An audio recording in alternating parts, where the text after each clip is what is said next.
What's up, guys? Welcome to another episode of Sweat Equity. So in this episode, I'm going to be talking about Bandit running and essentially how to compete with the big guys, right? The Nike and the Adidas of the world, the Hokas and On Runnings, people that got all the money. What do you got? Yeah, I'm going to be talking about why run clubs are having their moment and how it's not just a part of a bigger trend. It's actually using super effective content marketing and how any listener to this can apply those same strategies to their brand.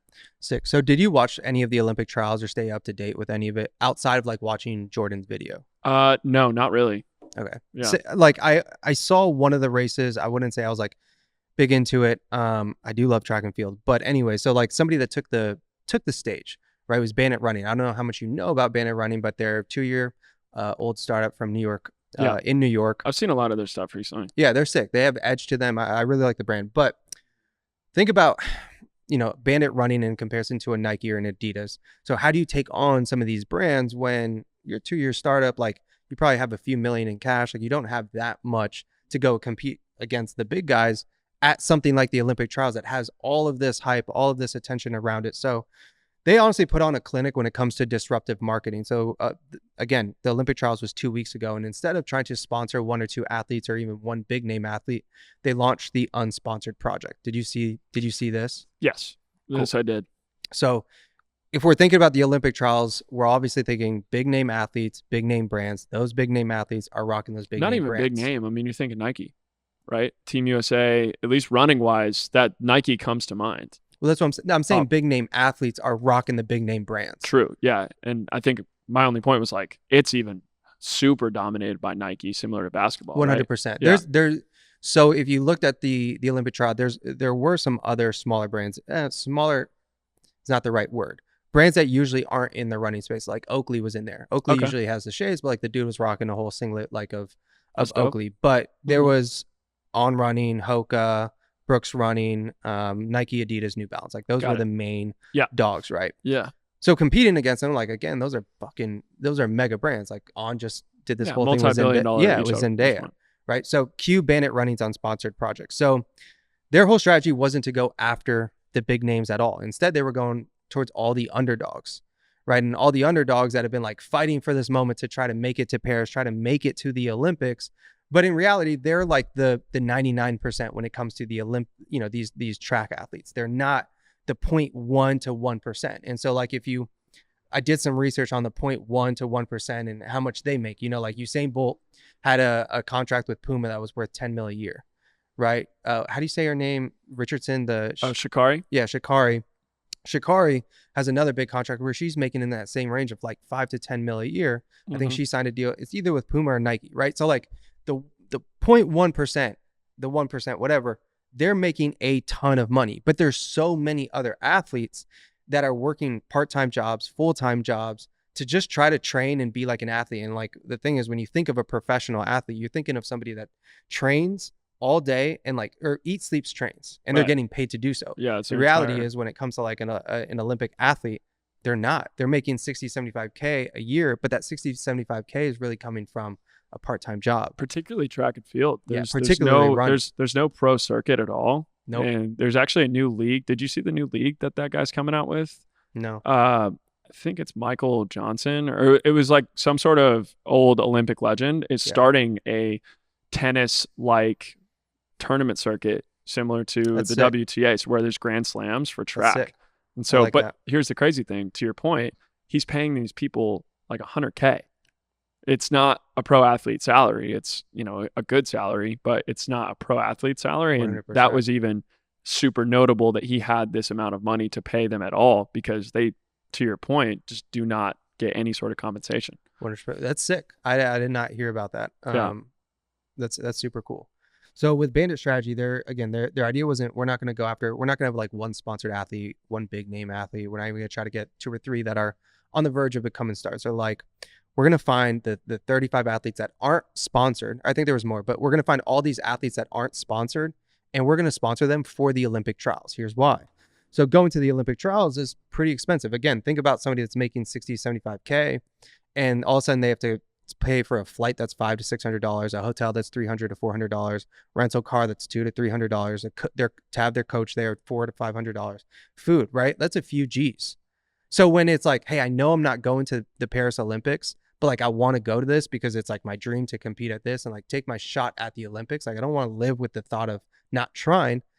But like that's the thing that they have to compete with and be like, damn, am I willing to throw down $3,000? Yeah. Right. Like that's a hard thing For sure. to swallow. If like if you're somebody trying to be a professional athlete, but you can't make ends meet, right? Track and swimming and all of those too are crazy in that respect of what you just said. They know that they're not making it. Yeah. Because they're mathematically not fast enough. Yeah. The people that are going to make it are going to run the time that they run every single time. Exactly. And so you're really just doing it for the love of the game. 100%. Which is something that probably is appreciated in content marketing. Yeah. And so the thing with the unsponsored project is they look at the sponsorship model for track and field athletes as broken, right? Where all these athletes train hard as hell, right? They're all aiming for this goal. They're all trying to get to the Paris or whatever, the biggest stage with all the eyeballs. But then they have to wear these kits made by Nike and Adidas, and they have to wear Nike shoes and Adidas shoes, and all while they're not getting paid for it, right? They put all their blood, sweat, and tears into this, dying to get sponsored, and at the end of the day, like they have to wear Nike, and that was the flaw. That was the thing that Bandit was like, we need to solve this issue because these guys are training so hard and you're not giving them any dollars to like wear your stuff. And so we're going to solve that, right? So they were like, hold up. They got this roster of the 35 unsponsored athletes, again, for the unsponsored project. So they gave all of these athletes a 2-week sponsorship deal. In that sponsorship deal, they basically gave them a good lump sum of money, and they wore all black, right? So, and there was no brand. It didn't say Bandit anywhere. It was just all black. But the thing that I really liked about it was in the contract. So let's imagine, Brian, you're running the 100-meter dash. You crush it. You're going to Olympic. Do you think you're cracking 10? Like sub 11? Yeah. Is 11's like pretty fast, right? Yeah, I'd crack 10. I ran a 40 yard. Now or like? Now. You're going out to the track and you're hitting 100. No. I'm probably 11, like 4, 3. I tried to run a 40-yard dash a few years ago, and I'm really ashamed to admit it was like 5.1. Never. I'll be 70 not running no 5 nothing. I mean, it's true. Look, at least integrity. Like I show up, I'm going to admit that. That's fair. Yeah, that's fair. Yeah, but like you're not like a power athlete. We got to move on. It's true though. No, like, I get it. You're 6'5", 6'6" with canes on, like you said last week. But I mean, to and call you someone kind of throw down a dunk. To call someone not a power athlete is just like a straight kick to the nuts. Not a power athlete isn't like if you were playing football, you would be. Whoa, where's this going? I'm going over the middle.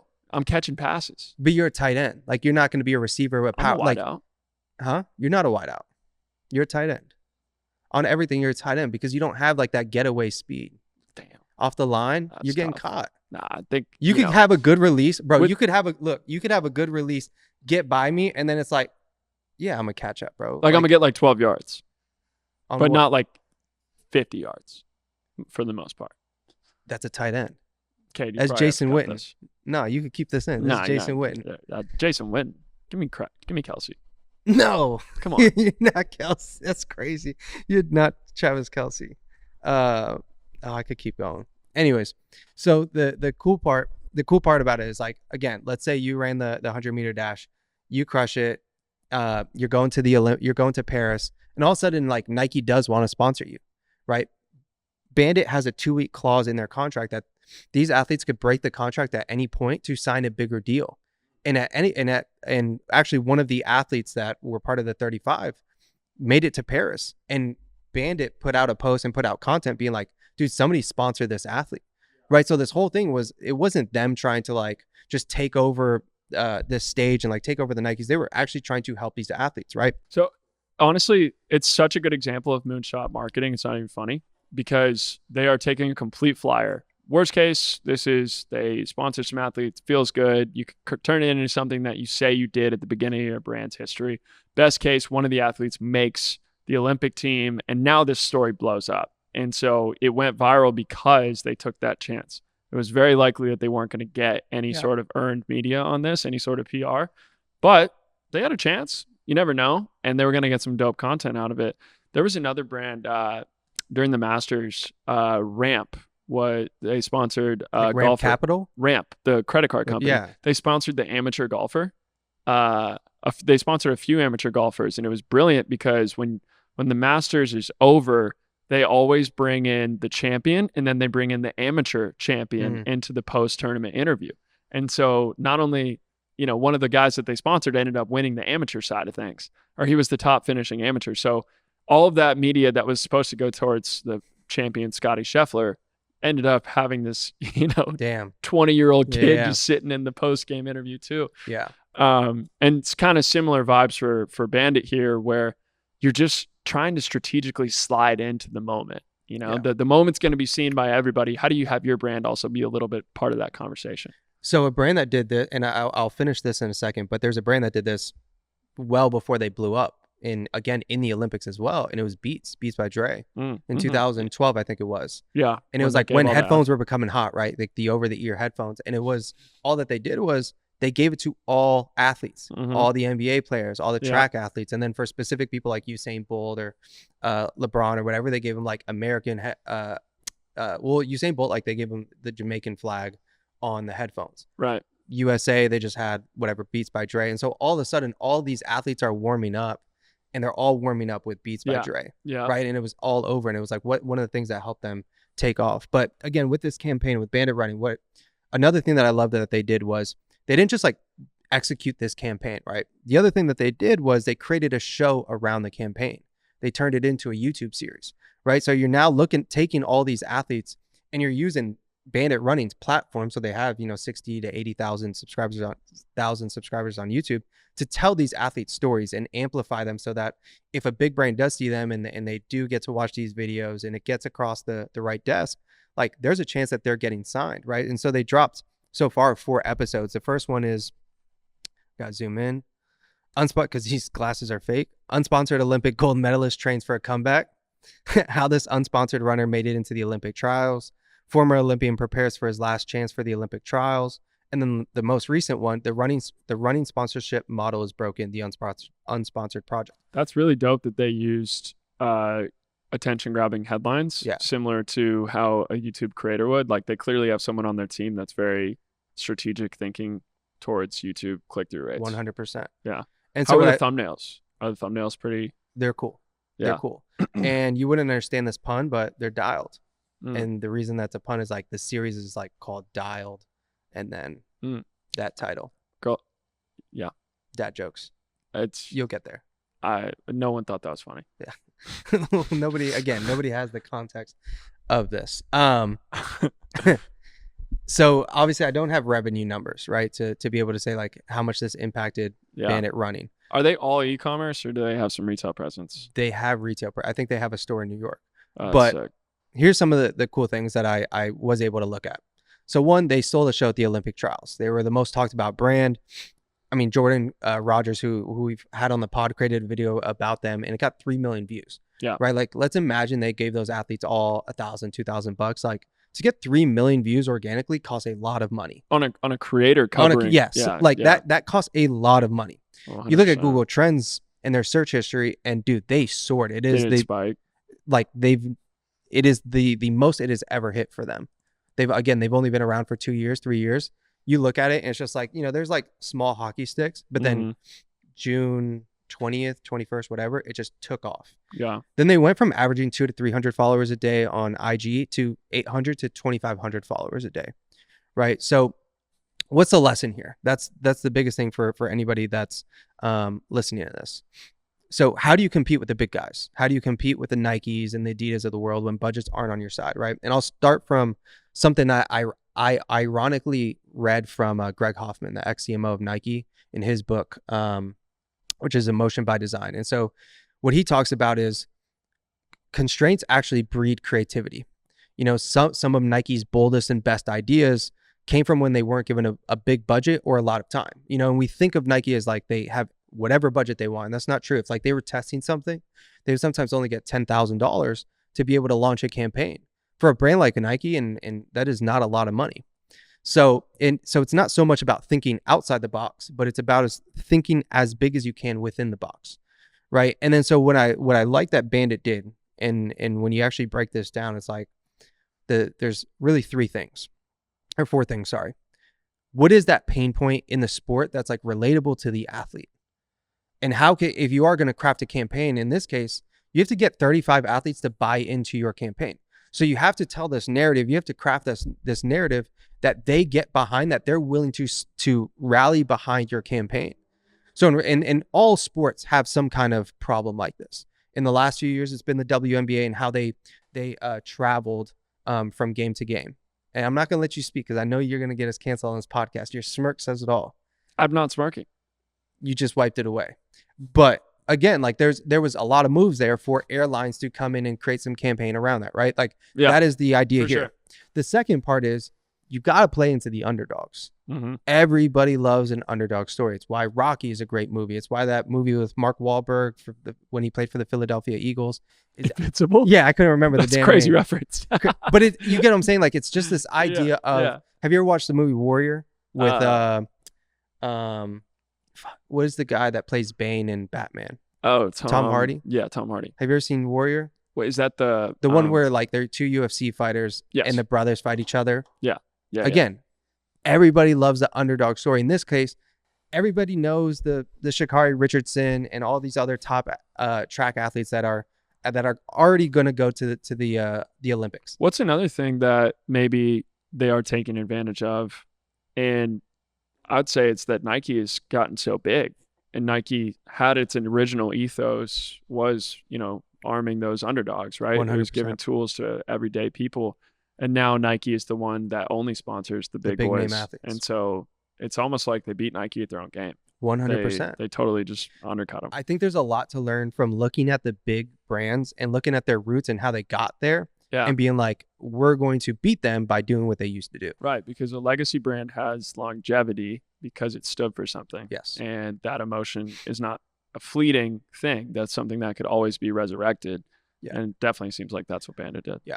The next layer of it, and the third layer is you have to amplify this problem. Mm-hmm. It's not enough for just the athletes to know about this problem, right? Because they know it exists. They're aware of it.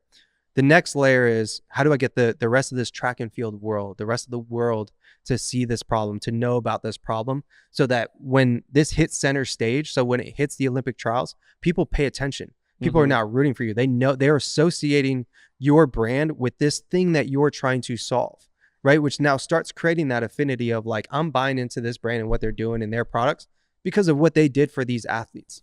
The last part is the ultimate amplifier, and that's content. You have to tell stories, right? Like this whole campaign wouldn't have been as effective as it was if there wasn't stories being told about it, right? And this is, in this case, YouTube. This is the unsponsored project, like landing page and campaign that they dropped on their site, right? It's taking this pain point, finding it, understanding it, then being able to use the underdogs to kind of amplify that pain point. Then you amplify through your reach, through your brand, through your campaigns, and then you tell it to the world through storytelling. How much of this success of this campaign do you think resulted from the person making the trials, or do you think it would have gone viral regardless? I think it would have went viral regardless. I think it actually went viral before that person. Yeah, and it was one. It's got individual. A lot of different things that it feels smart. It feels like one of those marketing campaigns that made sense, was so simple it felt obvious, yet no one was doing before 100%. They did it, which is always a recipe for success. So let me show you a little Easter egg too. And I want to do eventually a segment on like brands doing Easter eggs related to what the actual like core of that brand is. Bandit has a really cool one. So when you're on their site, in the right corner, there's a little square that just says like kilometers. And it's at the bottom of the site too. And as much as you scroll, the more you scroll through their website, the more it adds kilometers to that little like track. And so like, again, I'm scrolling now. It's like you've scrolled 1.2 kilometers. And so it's like, again, it's very centered around running. It's just like an Easter egg of the more I scroll, again, the more it adds to the kilometers, the more I go through the site, it just continues to add to this. And it's sick. Like, it's just a sick little Easter egg that's so related to the brand. Yeah. If you saw it, you would like it. But for sure. The things where you want your audience to say, you didn't have to do that. Yeah. Oh, you didn't have to do that. That was nice. Today's a rough one, FYI, for anybody listening to the pod. Our AC went out This happened in episode 1 or episode 2. So my ankle just started sweating. And I'm glad that it's not visible on the face yet, but that's like you're getting a little shiny. Yeah, I would imagine. It's like 90 degrees in here. But AC stopped, Wi-Fi all of a sudden stopped working, hotspot's holding on. Fuck, credit card decline. We're so rough. So did you see this comment somebody left on YouTube yesterday? They were like, damn, what a power move, always pretending to be busy after finishing a podcast. Oh, I did see that. And I was hilarious. Like, brother, that's not like Brian has his own company. I have my own company. Yeah. We film this on Tuesdays at 12:30. Like when we're done, we're usually going right into a meeting. 100%. If not like stopping, doing a meeting, coming back in and finishing it. So not like a power move, bro. We're busy. I mean, y'all should see my car. Like that. We're definitely in the sweat equity phase. We're trying to we're trying to embody what we're doing here. They're executing at a level that is so smart. What is their team like? I'm very curious. 11 people. They have 11 I'm very curious, like where their team comes from in terms of background. Yeah. Because when I look at their stuff, there's so many different. When I look at this website, there's membership programs. There's a shoe rehabilitation program. There's a pretty huge section that is directing people to the content series, and all of those things they're not standard D2C best practices to take people away from a point of conversion. It's like they're showing their best sellers, but then there's a membership price. They're showing the content series. They're showing a program that you can join. So it's just really interesting that they're going this direction, and they're doing a lot of very forward-thinking marketing tactics. And so I would love to kind of like learn more about their team and just like see where they came from. Like, did they come from big brands and now were they outcasts at big brands? Were they people who were maybe thinking we're not executing in a forward-thinking way, and then they wanted to launch this? So just 100%. It's what I do know is they're a small team, 11 people. Yeah, and to be executing at this level with 11 people is pretty amazing. From like, because the content, dude, if you look at their content on YouTube, and it's like, this is the content that a mega brand puts out. Then you look at everything that they're doing, all the experiences. But that's something that we talk about all the time. Is YouTube is the distribution that used to be such a big cost for commercials, right? Like you used to have to spend so much money to actually get eyeballs.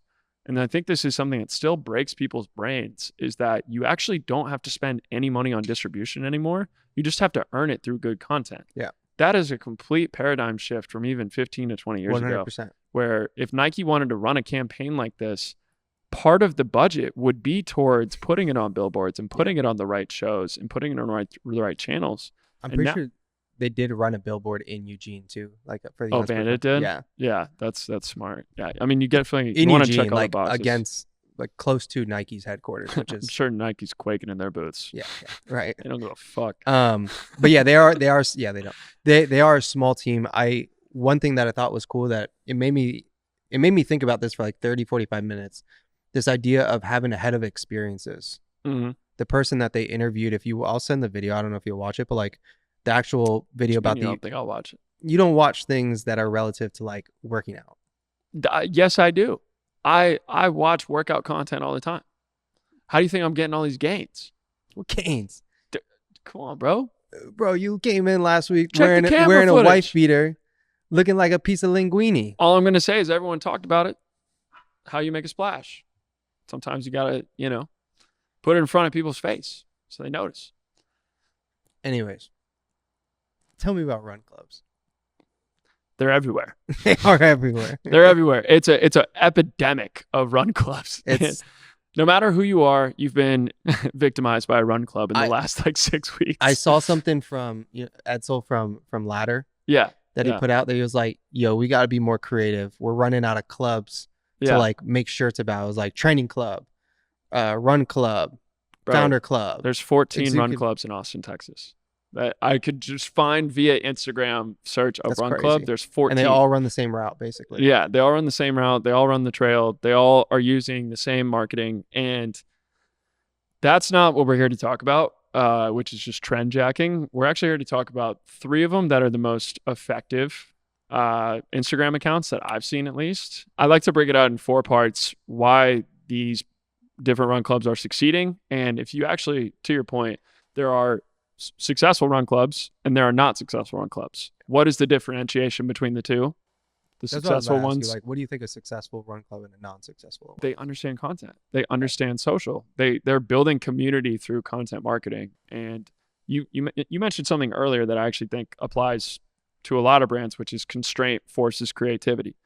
These run clubs are non-monetized communities. So the founders of them are obviously very bootstrapped. They don't have budget to throw into some sort of heavily produced thing. They're doing shot on iPhone content. It's all just like, basically B-roll with some sort of caption over it. And so how are they able to grow so effectively? How are they able to grow so quickly? Because they're using trends and skits, similar to what we talked about in the last episode, but it's very effective. Everyone started talking about run clubs are the new dating apps. So what are the most viral videos from the 3 run clubs we're going to talk about today, which are Raw Dog Run Club, Coffee and Chill, and Cool Down Run Club? Here's some of their hooks that they basically use to frame their videos. POV, you dump him and come to Run Club. It's literally just, jacked bros running by the camera with the I want a man in finance, 6'5", trust fund, blue eyes sound attached to it. And that's the headline. I wonder why. Like, it's teasing. Like, if you're a single girl who doesn't feel like she's finding the right people in the dating pool, okay, of course you want to go check out the Run Club. Universe is trying to tell you something, but your ex just texted you. It's the same sort of content format where these dudes are running by a girl who's on her phone. Dating apps don't work. Dump him and come to Run Club. Quotes, I go to run clubs for the running. When the apps are so bad, you begin acting clueless at Run Club. All of these different things are just, railing against dating apps don't work. This is the new dating app. This is the new way to meet people. So why does that work? It's because they're kind of riding a trend, which maybe not everyone saw initially, but became very obvious once it started getting talked about, which is dating apps had taken over as the primary way that people were meeting. This was not something that had a lot of public approval. People didn't like that. They actually wanted to meet people in real life. They started craving real life interactions. And so they're trend spotting. They're articulating something that people are experiencing, but hasn't really entered the public discourse yet. And that's actually something that pretty much everyone with a brand or service or whatever your business is, you can do this. You don't have to be a run club taking advantage of the fact that everyone's horny. Like, no, you can actually understand your audience. Run clubs do that. They're people who are seeking community. Another super viral video from Cool Down was a... Cool Down's in Austin as well? Cool Down's in Austin, Denver, Nashville, and New York. Gotcha. And Coffee and Chill is in Venice, Miami, New York. I think Raw Dog is only here for now, but I'm sure they'll grow. Yeah.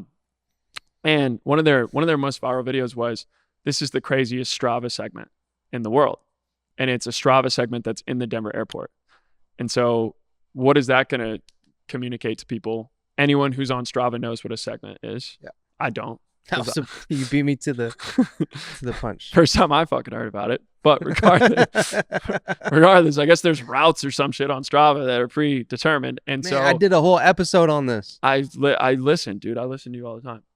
I promise. You were on the episode. And no, but like it's like, this is the craziest Strava segment in the world, which is a highly specific, challenge. And they're sort of porting some of Strava. Like, there's overlap. Anyone who's on Strava could potentially be seeking a run club. So here's this highly specific thing about Strava that is actually very unique and very relatable. Anyone would want to go run this segment in the Denver airport. Like, it's kind of just a status symbol. That was actually their most shared post. It's crazy. Out of all of their stuff, like, they have a couple of posts that are over But it makes sense, because if I saw something like that, it'd be like, yo, Brian, do you want to do this with me? Right. And to the recent Instagram update that Mosseri put out. So you listen to him now. After I told you, at first you said it's hard for you to listen to him because you didn't want to. I'm coming around. You listen to the Colin and Samir episode. Shares is everything.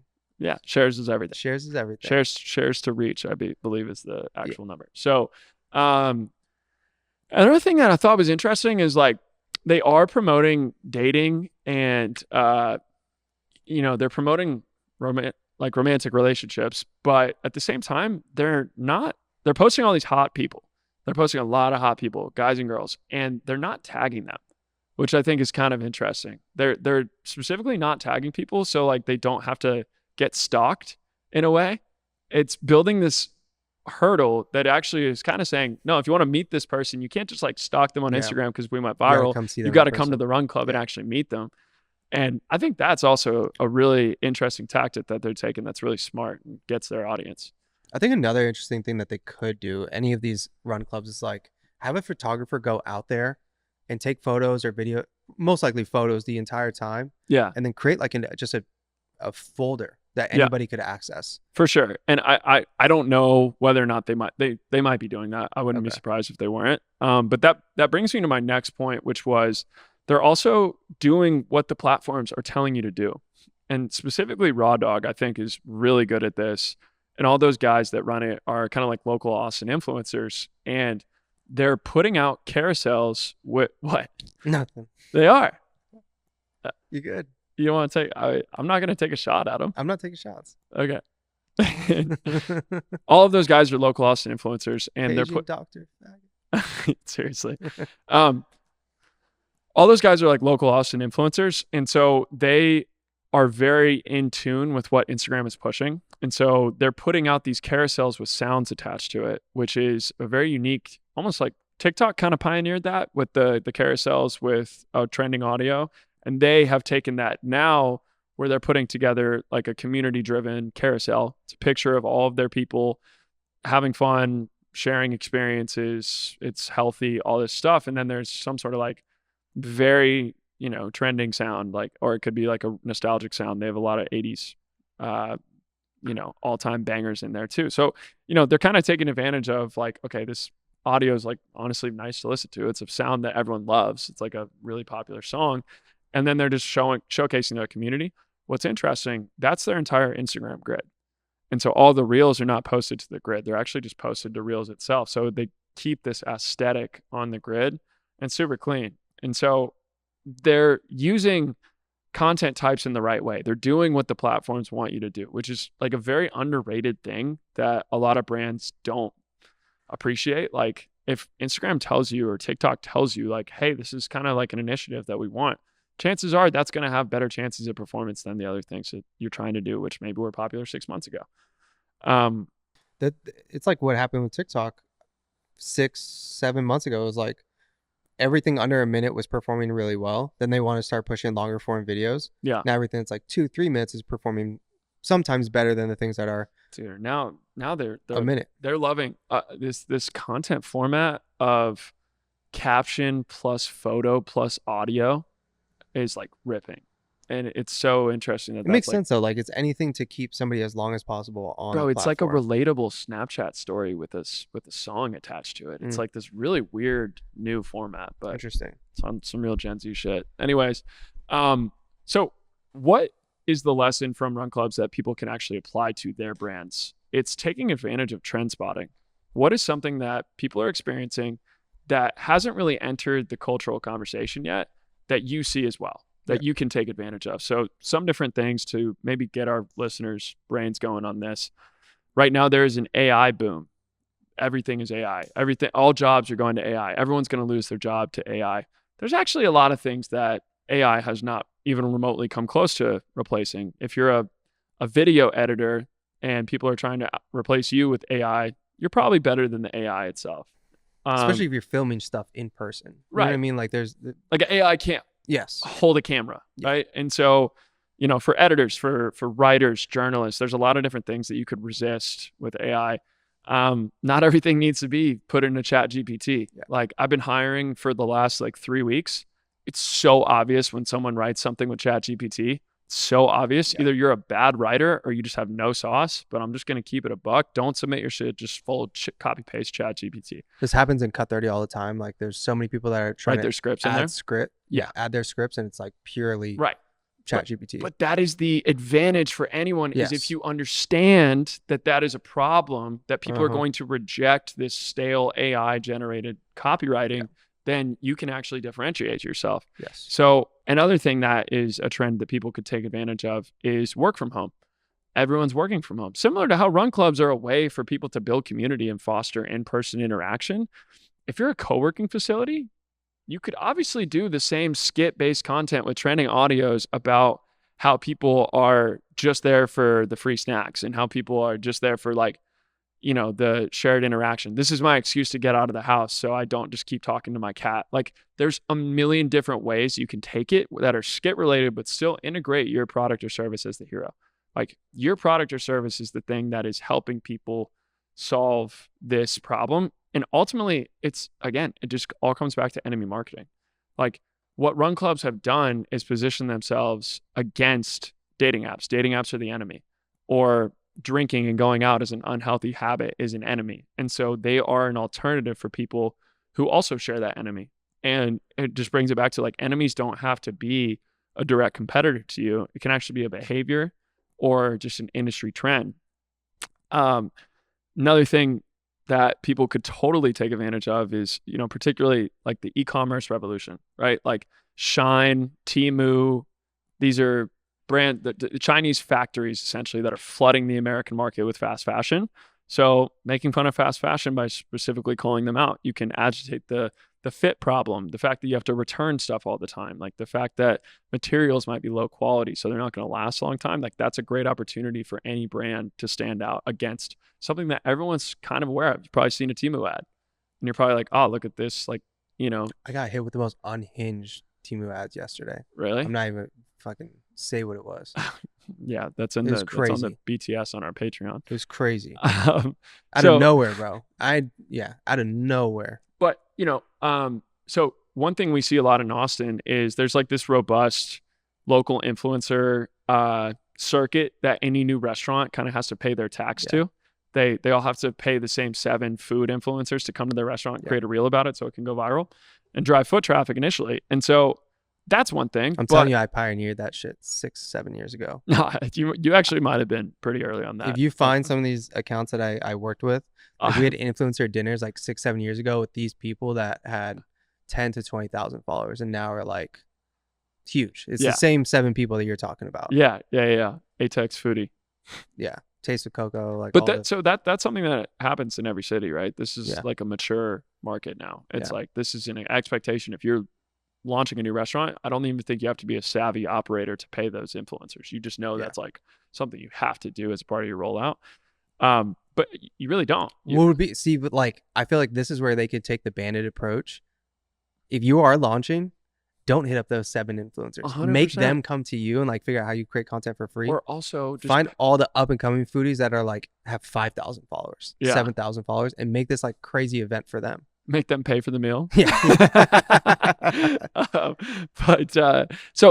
I was actually thinking about that. Yes. Like restaurants should be able to take advantage of this, understanding like, you know, I think there's this Murray's Tavern place is a local spot that plays into like all of the influencers shared the same sentiment, which was you've been looking for a New York style prime rib steakhouse or something.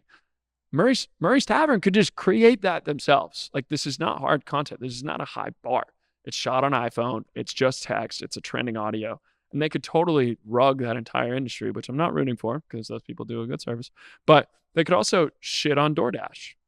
Like people are ordering DoorDash so much. Why are you paying why are you paying $17 extra for your chicken sandwich? Like if a restaurant made that type of content, would it not kind of appeal to their audience and make them a little more likable and more relatable?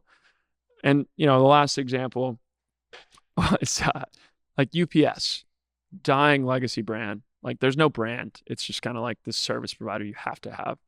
Like what if they made some content about this being someone's excuse to leave the house and get a fit off? You know, like I've been working from home. I've been at my desk all day and I just had to go to UPS to get a fit off. I think that would hit. Like I actually think if executed properly, that could hit. Hit it. You should hit it. No, I'm not.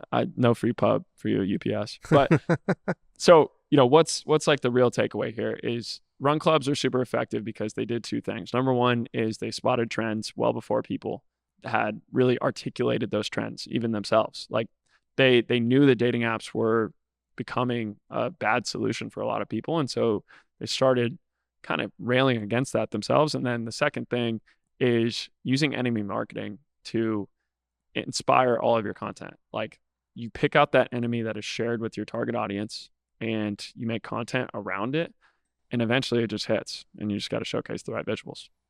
I'm going to talk about this next week. I think there's also a lot of ways for brands to piggyback off of run clubs. Yeah. Because it's in my thought here is, and I'm in the middle of doing research around it a lot. It's like a lot of retail experiences, and this is like my prediction. A lot of retail experiences are really going to be the home for like community events and experiences, and they're going to start treating it the same way. Like you go to Venice and you pick like an Airbnb experience. People will do the same thing with brands, and I think there's a lot of ways for brands to also then piggyback off of these run clubs and like do partnerships with these run clubs that the partnership's pretty mutual of there's like come drink that salt water. I mean, yeah, they did one with, I don't know if it was Satisfy running or Bandit running. Yeah. But like they did one, but this one obviously makes a lot of sense, right? Like it's for like, sure. Yeah. I mean, but then it's a great activation opportunity. Yeah. But then there's skincare brands that are like doing stuff with run clubs, right? There's Mush Overnight Oats. Yeah.